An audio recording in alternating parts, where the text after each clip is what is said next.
a biker, true and proud. Ride an iron horse that's free and wild. A biker, true and proud. Admitting I'm scared is not allowed. I may not look so mean and tough, but let me tell you, sir, I'm no powder puff. What it takes to ride, well, I got the stuff. I got what it takes to ride. Got what it takes to ride. Got what it takes to ride.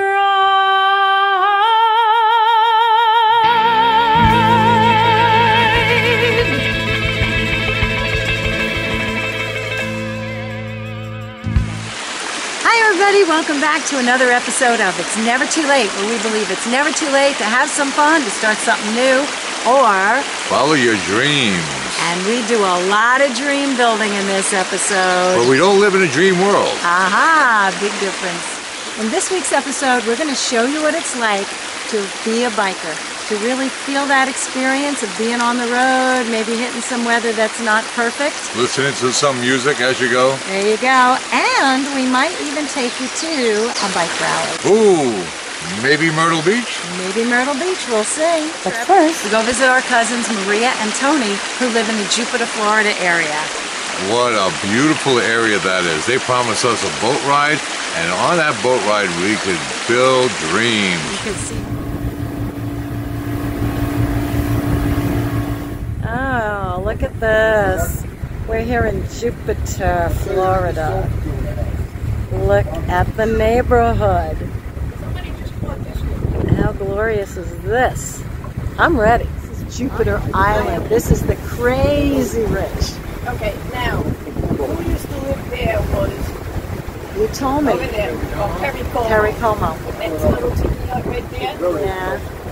This was Perry Como's house. That one. And these are some homes on Jupiter Island. Look at these homes. Wow. Those houses, I believe they're not 20 20 million. million. Yeah, well, a lot of them. Yeah, it's the Beverly Hills of Florida. I got me a catfish. That's Isn't that great? He's a cute little thing. That's awesome. You're going to throw them back, right? Alright, that's it. Oh, this is saltwater you got it. catfish. Well, you're a regular fisherman. You can't eat these. I didn't know they I had don't them. usually use the rig, but You got see you them. later. Bye. Bye. Bye. So this is how many sea catfish? That's number 6. 6? Yeah, they're So all about what? the same size. Yeah. If I kept the first one, we would have had a meal and a half. No, You don't get it. they're poisonous. It's native fish.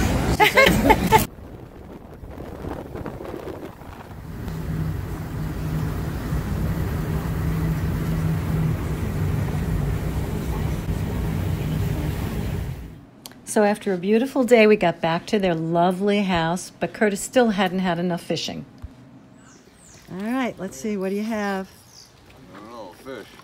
Fish. Oh, Oh, Tony, what that. is this? what? What is? What is Ooh, that?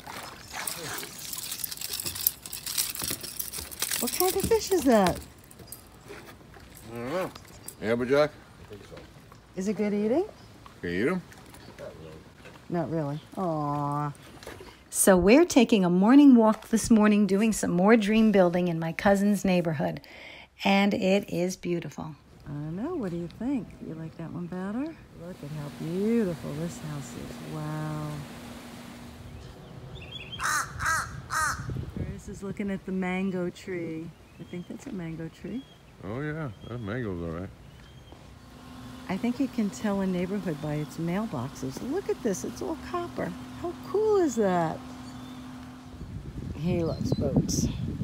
And how is this for a mailbox? I don't know. What do you think? The copper or the flamingo? I like this one.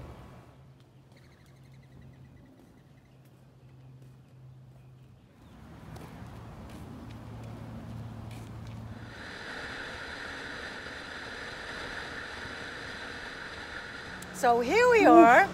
We left Jupiter this morning. It is hot and humid today. Very hot. We're taking a well-needed break. We're having a beautiful ride. Going to go see friends. Had a great time with our family in Jupiter.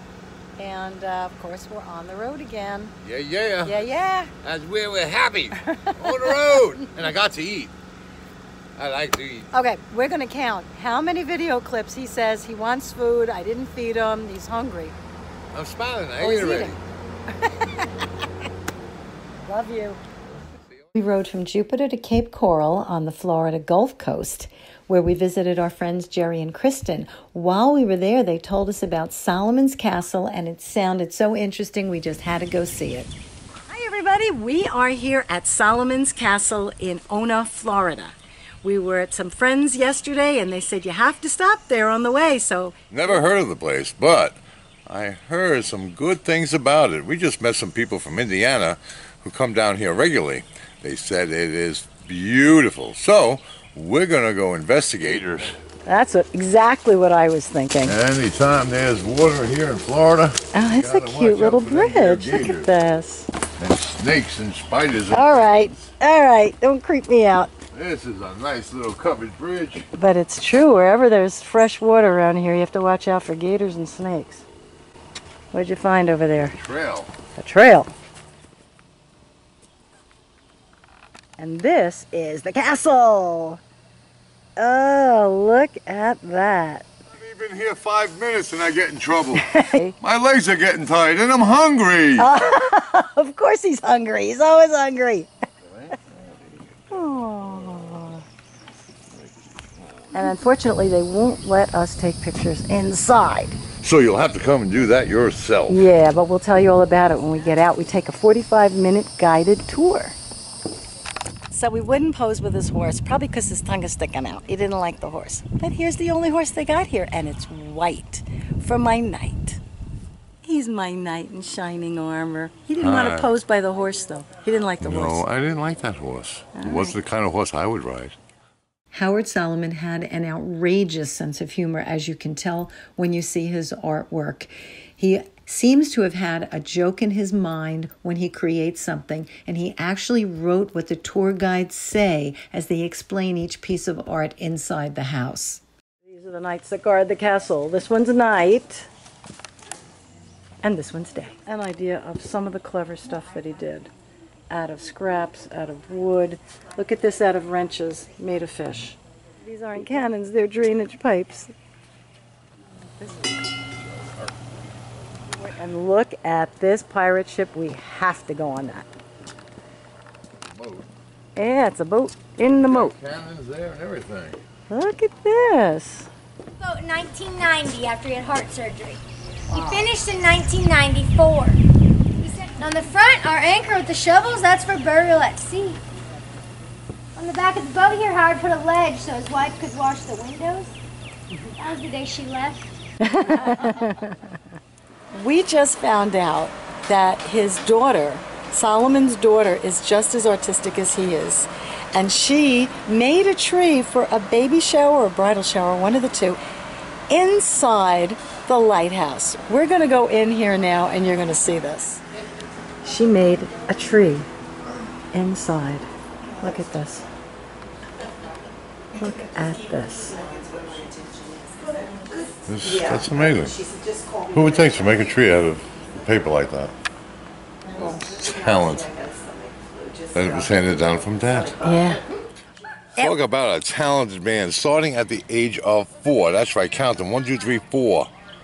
4 years old, he was already carving things. He used chain, like a motorcycle chain, and he'd use it as curly hair on some of his all kinds creations. of stuff. He did replicas of Picasso's and he made things out of hundreds and hundreds of the bottoms of beer cans. He made things out of nuts and bolts. Yeah, he's got a room full of artwork made out of coat hangers. And then we stopped at my favorite place, the restaurant. Homemade food. Oh. Key lime pie made from limes they grow right here on the property. Walnut pie, chicken pot pie with the fresh crust. Fabulous. The food was great. So even if you just like to eat like me, you can come for lunch. It's a really fun place, and I'm really glad we discovered it. Wow. Solomon's Castle in Ona, Florida. Cool. And while we were there, we found out that the Myrtle Beach Bike Rally was still going strong. So we decided let's go. Let's go. So we headed back to the east coast of Florida, to Daytona, and then we were going to go up to South Carolina from there. But by the time we reached Daytona, the weather changed quite drastically.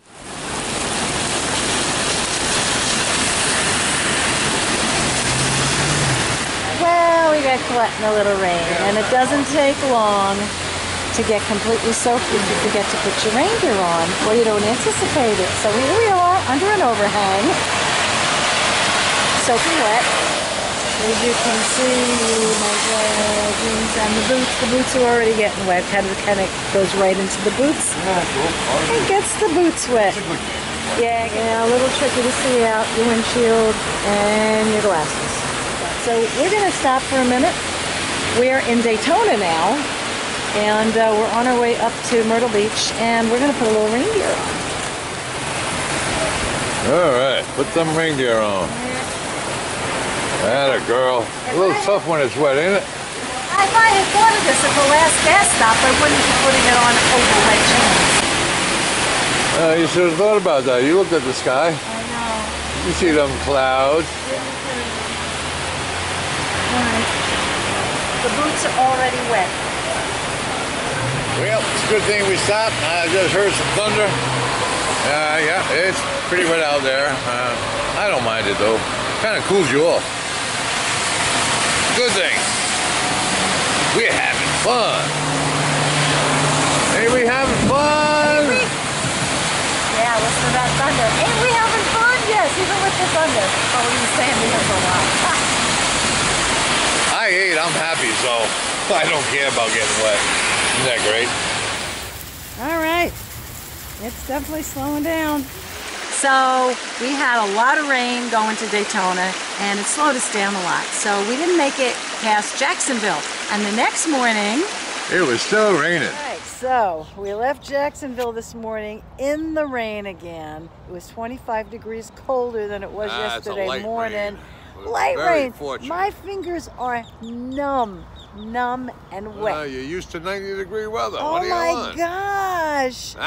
Stop your whining. Cold this morning. My fingers are numb. Still a girl. Well, you know, sometimes I am still a girl. I How didn't about even that? wear gloves. Yes, my hands are cold and that moving so great. He didn't wear gloves. Excuse me, do you see his fairing? Look at this. Look at this. Do you see this? This keeps him nice and warm. He's got this whole big dashboard here to cover his hands. Yeah, I don't have that. I got a heater on the thing. We're still having whining, fun. whining. We're still having fun, but I'm cold. Ain't we having fun? But after 2 days, it eventually stopped raining, and I decided I just have to get my feet dry. My boots were soaking wet. My socks were wet. We had quite a distance to go, so we pulled over so I could dig out some dry socks and sneakers from my luggage, which isn't so easy when it's all bungeed up. The only thing is, they're in the waterproof bag, so I've got to kind of unpack everything to get to it, but it'll be worth it. My feet will feel a whole lot better. Yep, taking the wet boots off. Oh, the socks too, gotta go. My feet Got a dry towel, dry them feet off? Even with the rain gear, my pants got wet. So, I don't know, do you have a towel I can dry my feet with before I put on fresh I could socks? probably dig out a rag. Yeah, that would be good. Sure. So I can put Get on your boots off, get the other boot off. We'll see if I can dig out a Thank you. rag for you. Bye. Actually, the sand is kind of helping dry my feet. They feel like they're soaked through like 3 levels of skin. So that's actually kind of helping. Yeah, right. At this point, I think my wife has lost her mind. They're wet. Too many miles on a motorcycle. Men riding in sneakers, but this is an exception. At least they're dry. At least they're dry, yes. I don't think, we have about another 5 hours to go. I don't think I could have done that comfortably, so I'm going to change the sunglasses and we are off to Myrtle Beach.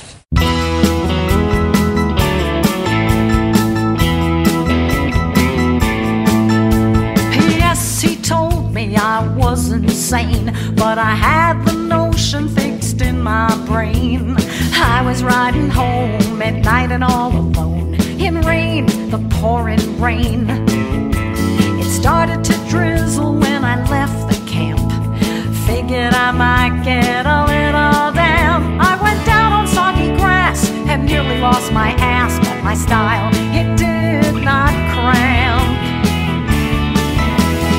I was riding home in rain, and nothing gonna stop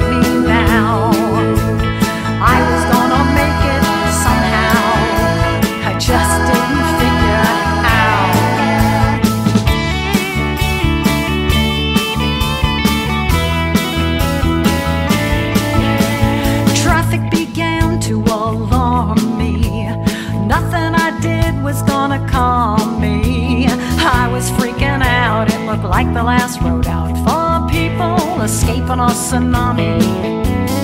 Every 2 hours I would call my man, giving him updates of where I am. I was taking too much time, he nearly lost his mind. His I told you so started to land.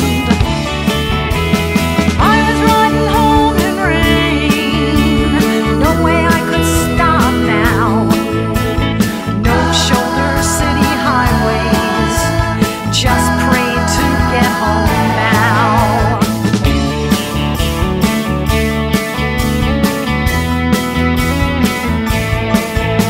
The rain came harder and the traffic was stopped. I was on my last nerve. My left hand was aching. I was counting the miles with my gas on reserve. About 7 hours later, angels ever at my side. I was born on hands much greater that stripped me of my foolish pride.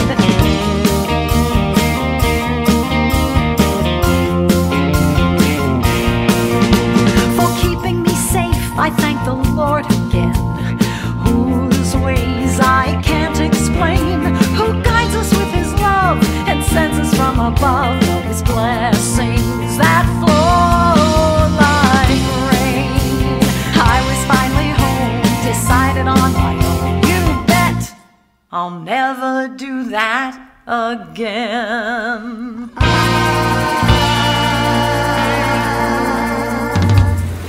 Yeah, it was a long day of riding. We started out in the rain. We were in Florida.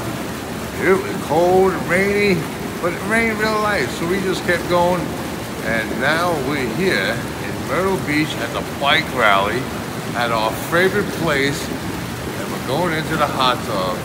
Soothe the bone. Yeah. Yes, this is our first official duty when we get to the Myrtle Beach Bike Rally, is to get into the hot tub.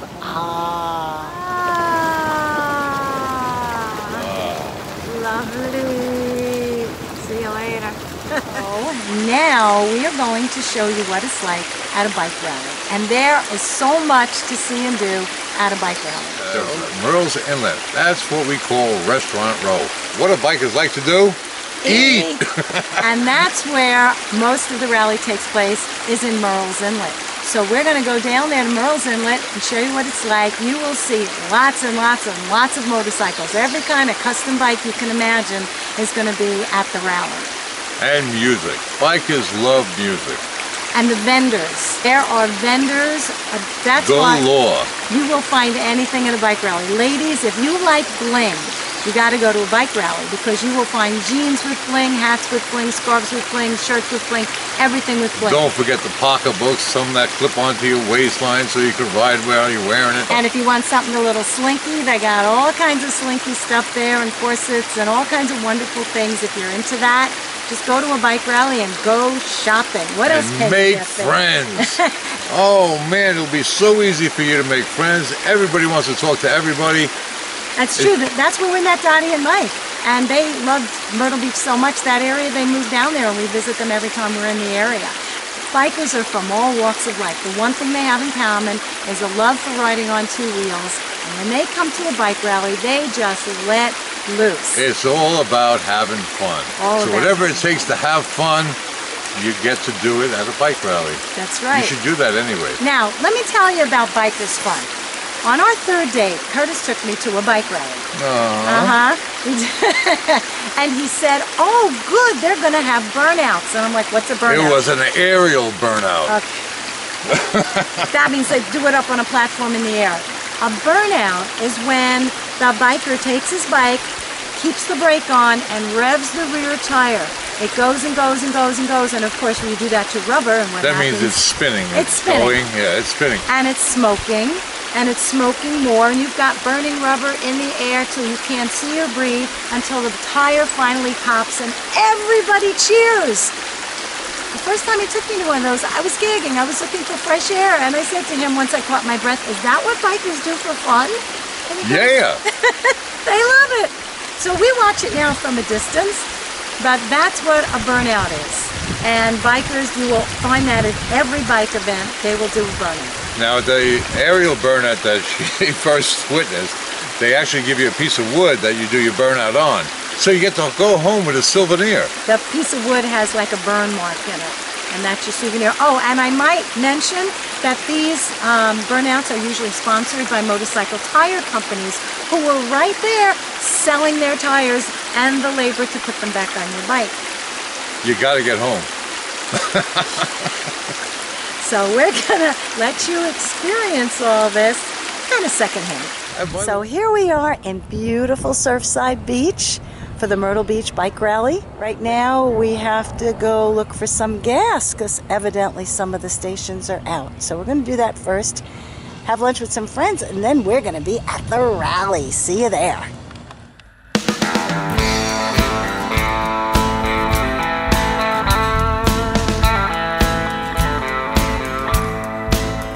She was born in the burbs of the island South Shore. She loved her life, never thought she'd want more. She was glad living life in style. Then she met a biker who said, come and ride on the back for a while. Biker, trash and skeeve, that's what the people say. Biker, trash and skeeve, that's what the people say. Deep down in her gut she was scared, and what the people thought she didn't care. So eventually she yelled. She felt a rush from the sound of the roar, got high on the smell of the leather he wore, felt the excitement to her core, rode with him to Blackthorn. She never dreamed what her life had in store. Biker, trash and skeeve, that's what the people say. Biker, trash and skeeve, that's what the people say. Just some words that he took in stride, 'cause he knew who he was deep down inside. He had biker pride. She fell in love with his carefree ways and his tough biker style. A few months later she could ride her own, side by side and mile by mile. She was born to sing and she was destined to ride. Now she loves living on the wild side. She loves the feel of the wind and the sun, cruising down the highway, taking life just as it comes. Biker, trash and skeeve, that's what the people say. Biker, trash and skeeve, that's what the people say. And when they say to her, you're hanging with that crowd, she just smiles and she says out loud, yeah, I'm biker proud. Thanks for joining us. Hope you had a good time, because we sure did. And we hope you're going to join us next week when we continue on our journey. And until that time, God bless, and remember, Always have fun. and say yes to every opportunity. There was a dream, such a dream, just a staring at me, the stage on which I will be singing my songs. Yes, I know